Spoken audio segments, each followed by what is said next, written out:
Fala galera, tudo certo com vocês? Espero que seja tudo em ordem. Vamos lá comentar sobre a Via Varejo essa semana, que ela fez um belo movimento altista, deixou muita gente contente e é para isso mesmo, porque rompe aí uma resistência já histórica dela desde o ano passado, tá? E agora a gente fica na caça de pullbacks. Para você que gosta da maneira pela qual eu enxergo ou movimento aqui as minhas ações, a maneira que eu tenho que operar agora é tendência e esperar um pullback vendedor para tentar comprar tipo Magalu, tá? E qualquer outra ação que esteja em tendência de alta. Agora são os pullbacks vendedores que ficam mais fáceis de ser mensurados, e é esses que eu vou trazer para vocês, tá? Vou também alertá-los sobre as posições BTC do papel em porcentagem em relação ao free float, e a gente vai terminar sempre comentando sobre o price action para essa semana.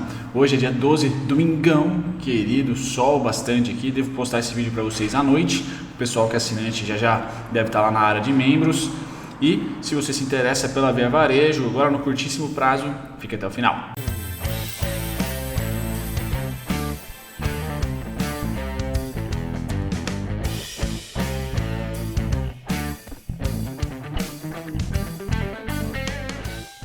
Pois bem, senhoras e senhores, vamos lá falar sobre o fluxo da VAR, principalmente seu volume financeiro, começando pelos negócios, tá? Então quem é fã de análise técnica, provavelmente, gráficos, afins, provavelmente deve gostar bastante do volume e deve ter ali um certo crédito em relação ao volume como um indicador antecedente, né? Ele tende a nos mostrar antes da oscilação dos preços para onde é mais provável que o preço vá, para cima ou para baixo, tá? E no caso da VVR, nos últimos 30 pregões aqui, tá?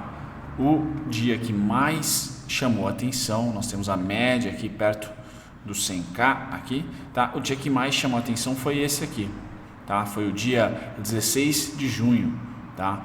2 bi de negociação, tá? A média aqui está próxima de 1 bi de negociação, lembrando que a Via Varejo por dias, talvez o ano 2020 seja a ação mais negociada na Bovespa, então é um volume muito bom aqui para day trading, para swing trading, para investimento também, tá? Um volume digno aí de blue chip sem dúvida nenhuma, tá? Então dia 16, quando a gente pula lá para o gráfico, tá? Dá uma olhadinha no dia 16, ele marcou naquele dia um topo, tá? Em um candle, é justamente esse candle feio de venda aqui, ó, cheinho de venda, tá? Esse candle branco aqui, e desde então retraiu o que para nós tem certo padrão, como eu vou mostrar para vocês durante o vídeo, tá? Que é um padrão aí de 2,20 a 2,70, R$3, tá? Que é o que ela vem retraindo quando retrai, tá certo? Então dia 16 era um dia que eu estava olhando como resistência, tá? E de fato, para quem é scalper, day trade, bom, fez resistência justamente ali, só que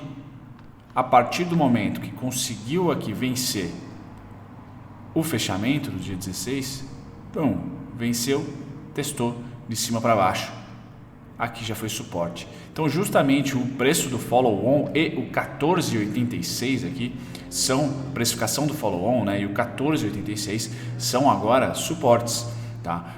Essas linhas estão amarelas, eu já explico para vocês, mas é interessante que aqui entrou muito volume, tá? Em um primeiro momento esse volume foi confirmado vendedor, tá? Só que a partir aqui do dia 29, tá? Foram os comprados realmente indicaram que essa região dos 14,86, R$15, precificação do follow-on, e aqui pode entrar também o follow-on como grande responsável pelo alto volume, foi comprador. Então nada de amarrar o preço durante ou pós follow-on, tá? Foi um dia aqui de negociação mais alta que o normal, tá? Confirmado pelos dias seguintes numa movimentação sem direção, tá? Mas ainda utilizando o fechamento aqui como resistência, tá? Até que conseguiu romper aqui, no que testou de cima para baixo, já deu uma bela de uma espichada para cima, tá? Então interessante como o dia 16 foi marcado aí pelo alto volume, follow-on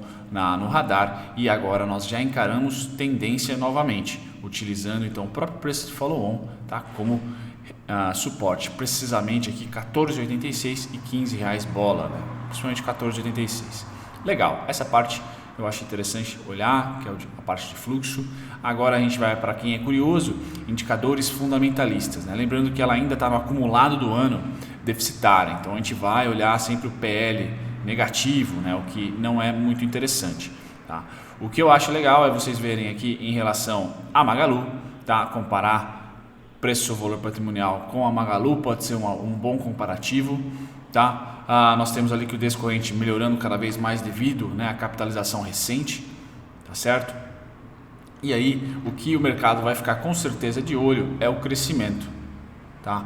VVAR mais do que nunca, né? Ninguém está olhando dividendos, proventos dela, todo mundo quer que ela cresça, que ela ganhe mercado, principalmente no digital. Então eu acho que esses dois indicadores aqui vão fazer muito sucesso e vão ser monitorados trimestre a trimestre, sem dúvida nenhuma, que é o crescimento de receita, acompanhado, se possível, como ela virou de deficitária para lucrativa no primeiro TRI, se ela mandar um segundo TRI lucrativo também, acompanhado das margens.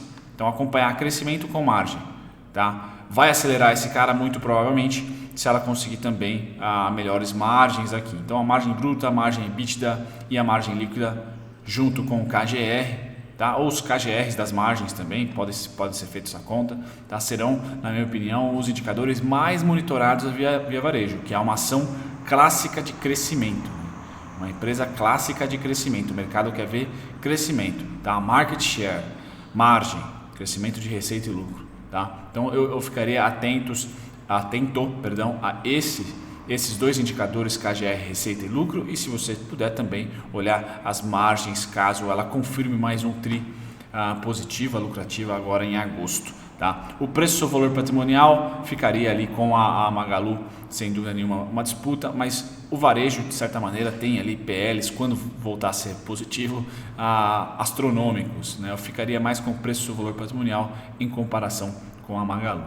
Legal, aqui eu trago para vocês uma foto da DRE da empresa de 2010 para cá, basicamente do segundo TRI de 2010 para cá, até o primeiro TRI de 2020, tá? Dividido em trimestres. Então dá para perceber o ciclo positivo que a empresa teve aqui, tá? E depois sua decadência, com a boa lateralização, e aí o momento mais triste do mercado sendo 2019. 2019 foi péssimo.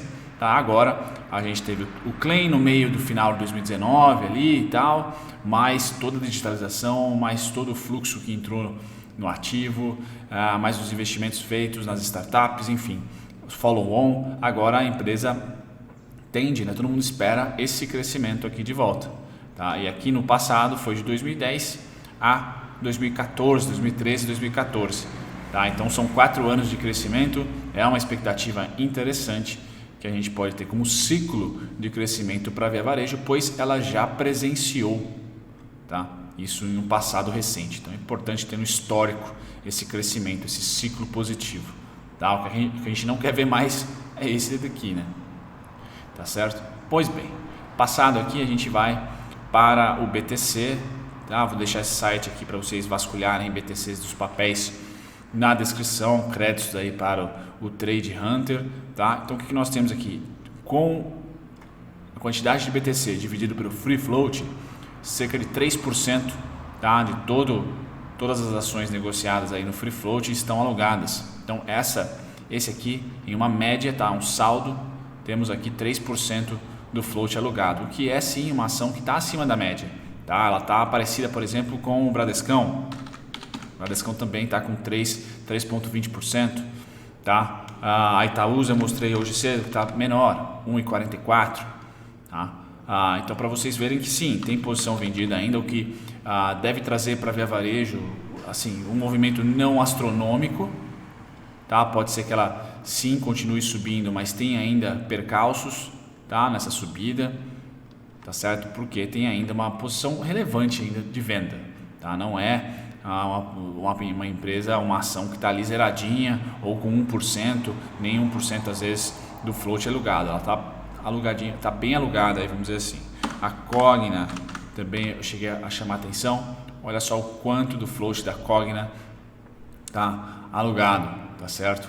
E ela está aí com queda ainda, mesmo com a subida, né, na região dos 8, 9, representa uma queda bem forte do começo do ano para cá. Tá? IRB, mostrei para vocês na hora do almoço, IRBR, tá? Quase 10% do float.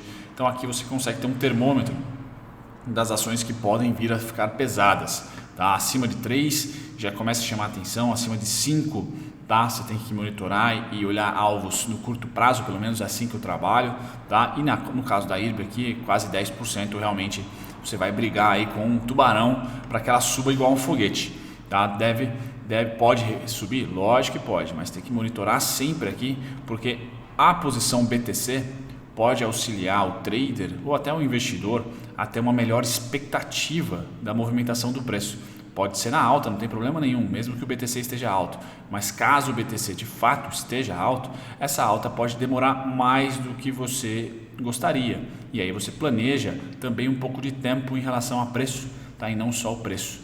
Então isso é legal, acho que ter esse termômetro é sempre bacana para ver como é que está o BTC em relação ao float. Bacana. Passando aqui, eu trago para vocês que a Via Varejo simplesmente esmaga o mercado, 170% de julho 2019 para julho 2020, tá? O S&P sobe 5,5% no período e o Ibov cai 3,73%. Então você que fez um stock picking lá em julho de 2019 está feliz, tá? A volatilidade não foi brincadeira, né? Ela voltou aqui e até te deixou negativo por um tempo, tá? Mas o V é confirmado nessa semana, tá? Então para a minha leitura é essa semana que fechou, hoje é dia 12, tá? Ela conseguiu romper topo histórico aqui no papel. Então agora a gente liga as médias para rastrear a tendência e ver se de fato, quando e se ela fazer pullbacks, ela vai continuar para patamares da Magalu, por exemplo, de subida constante, tá? Porque não tem mais resistência por price action aqui. Eu vou colocar alguns alvos de Fibonacci para vocês agora. Vamos lá. Então aqui eu acho que é o gráfico mais completo que eu tenho da Magalu para o curto prazo, curtíssimo prazo, tá? Um gráfico semanal, onde eu trago para vocês principalmente, tá? O que é mais importante, como a gente fechou a semana acima do topo pré-crise, do topo histórico dela, tá? A ideia que eu tenho agora é olhar para quem vendeu, sempre olhando para quem vendeu, tá? Tirando a crise, tá? Tirei a crise fora, tá? E peguei aqui o último grande pullback. Se eu tirasse mais o zoom, ainda tinha mais pullbacks de 5 e 4,80 por aqui. Mas eu tenho um pullback de R$5, tá? E depois diversos de 2,20, 2,30, deixa eu ver quanto que deu ali. 2,30 de novo, tá? 2,36 aqui, 2,34 aqui, tá? 2,46 aqui, tá certo? Aqui nós tivemos 2,27, aqui em cima 2,70. Então me parece que o amarelo tem mais probabilidade de voltar, tá? Independente de quanto o preço subir. Então é dessa maneira que eu olho agora o preço, exatamente nos próximos fechamentos, tá? Sempre olhando aí uma volatilidade de queda aproximadamente de 2 a 2 e pouquinho, tá? 2,20 a 2 e pouquinho.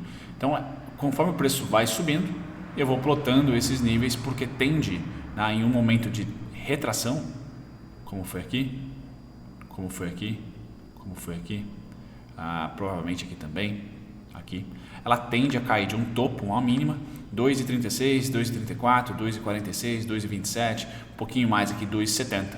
Tá? Então eu tenho que plotar esses 2 e pouquinho a partir de qualquer topo que ela venha fazer. E aí eu opero sempre no fim do pullback, acreditando na tendência. Tá? Essa é a ideia. Magalu é assim, só que a Magalu já está em níveis de valor nominal mais alto, então o pullback da Magalu, se não me engano, está entre 7 e 7,15, algo assim, R$7 a 7,15, R$7,15, tá? A partir de um topo. A VVAR ainda não, 2 e pouquinho, tá? Se o mercado mudar e apresentar para a gente um pullback maior, toda semana eu atualizo aqui para vocês sem dúvida nenhuma. E os alvos de FIBO que eu tenho são clássicos aqui, 18,26 é o primeiro alvo. E o segundo alvo, 24,48 e 24,59, tá? São os dois alvos de Fibonacci, tá? Então aqui não tem nada na esquerda para falar assim, tem resistência. Não, é alvo de projeção de Fibonacci, tá? Só para dar para vocês aí, existe alvo, tá? Por enquanto existem esses dois alvos, tá? Com mais força aqui a região dos 24,48 e 24,59, tá? E na parte de pullback, deixa eu apagar aqui esses desenhinhos, né? Beleza. Na parte de pullback, na parte do ponto do mestre de dividendos, os meus pontos fixos, né? 14,86, como eu falei, R$15 foi o follow-on, tá? 11,63 é o mais forte suporte, tá, que eu tenho, e depois regiões mais complicadas de se chegar, tá, 9,53, 6,27, 6,10 e depois a região do Klein aqui, que é 5,8, que ele entrou de volta no papel, tá, nessa época aqui. Beleza, galera? Então é isso que eu tenho para vocês em relação à Via Varejo, tá? Acredito que a oscilação lateral, que deve trazer uma azia aí para quem quer ver tendência, tá aqui, tá? Então se fechar abaixo dos 14,86 pode ficar pipocando entre os 14,86 e 11,63, tá? Num movimento lateral chato pra caramba, mas se continuar a caminhar para cima, tá? A ideia é que se bater no 14,86 seja suporte. Tá, não sei se eu assassinei o português igual ao domingo passado que eu falei descer para baixo ou subir para cima, não lembro. Tomara que não, mas essa é a visão que eu tenho para Via Varejo agora, na semaninha aí que se inicia no dia 13, certo, galera? Bom, vejo vocês. Sem antes terminar aqui, eu falei para vocês que agora liga-se os rastreadores, né? E o rastreador que eu utilizo, o indicador técnico que eu utilizo é a média de 72 e média de 200, tá? Então ela deixa para mim de estar, tem 3 ciclos muito bonitos aqui na análise técnica na Via Varejo. Bom, aqui o ciclo se iniciou de queda, onde a média amarela ela cruza, deixa eu traçar direito aqui, onde a média amarela ela cruza a verde de cima para baixo, tá? Então indica para mim que todo toque de baixo para cima vira resistência, vira resistência, vira resistência, tá? Aqui fez um movimento contrário e foi confirmado pelo cruzamento da amarela de baixo para cima em relação ao verde. Então agora é o contrário, em vez de ser resistência no toque, tá? Agora é suporte, de cima para baixo, suporte, de cima para baixo, suporte. E aqui teve crise, tá? Foi justamente quando começou tudo, março ali. Tá? Esse momento foi o mais complexo. Deixa eu tirar aqui. Foi mais difícil, tá? Porque tinham as duas médias ali, quem gosta de média, tá? Tinha as duas médias, uma precificação que estava ali próxima de uma região de resistência, resistência, resistência, porém rompeu, show de bola.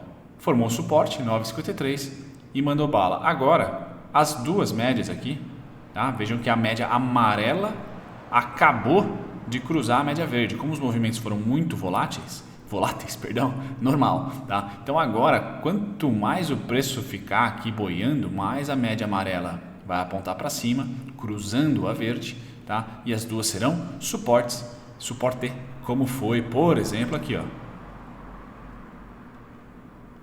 Certo? Aqui, tá? Até cruzar, cruzou, ferrou, aí muda, tá? Muda, aqui cruzou de novo, suporte, e agora será suporte se vier a tocar, se o preço vier a tocar as médias de cima para baixo.